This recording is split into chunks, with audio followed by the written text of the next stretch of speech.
মার্কিন president Donald Trump ও তার বন্ধু ইলন মাস্কের বিরুদ্ধে প্রতিবাদ কর্মসূচিতে যোগ দিয়েছেন হাজার হাজার মানুষ।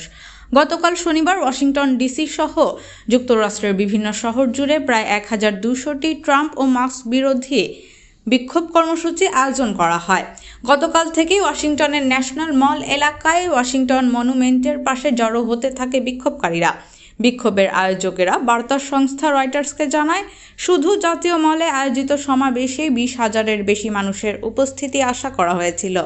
এই বিক্ষোভের পেছনে মূল কারণ ছিল ট্রাম্প ও মাস্কের নেতৃত্বে সরকার পরিচালনার পদ্ধতিতে দ্রুত পরিবর্তন ও প্রেসিডেন্টের ক্ষমতা সম্প্রসারণের চেষ্টা।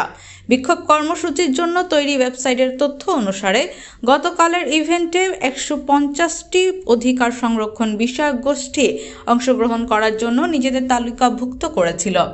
এই বিক্ষোভ কর্মসূচি যুক্তরাষ্ট্রের 50টি অঙ্গরাজ্য সহ কানাডা ও মেক্সিকোতেও আয়োজন করা হয়। প্রতিবাদ কর্মসূচিতে গতকাল নিউ জার্সির প্রিন্সটন থেকে আসা অবসরপ্রাপ্ত বায়োমেডিক্যাল বিজ্ঞানী টেরি ক্লাইনও যোগ দেন। তিনি বলেন, ট্রাম্পের নীতির বিরুদ্ধে প্রতিবাদ জানাতে গাড়ি চালিয়ে র্যালিতে যোগ দিতে এসেছেন।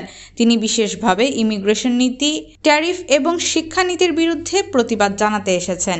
তিনি আরও বলেন, আমাদের পুরো দেশ, আমাদের সব প্রতিষ্ঠান যা আজকের আমেরিকাকে বানিয়েছে, সব তাদের আক্রমণের শিকার। অন্যদিকে কেউ কেউ আন্তর্জাতিক বিভিন্ন ইস্যুতে সংহতি জানিয়ে অংশ নেন। কারো হাতে ছিল ইউক্রেনের পতাকা, কেউ বা ফিলিস্তিনি পতাকা, স্কার্ফ পরে ফ্রি প্যালেস্টাইন লেখা পোস্টার হাতে হাজির হন। এ সময় যুক্তরাষ্ট্রের কংগ্রেসের ডেমোক্র্যাট দলের কয়েকজন প্রতিনিধি মঞ্চে উঠে ট্রাম্পের বিভিন্ন নীতির কঠোর সমালোচনা করেন।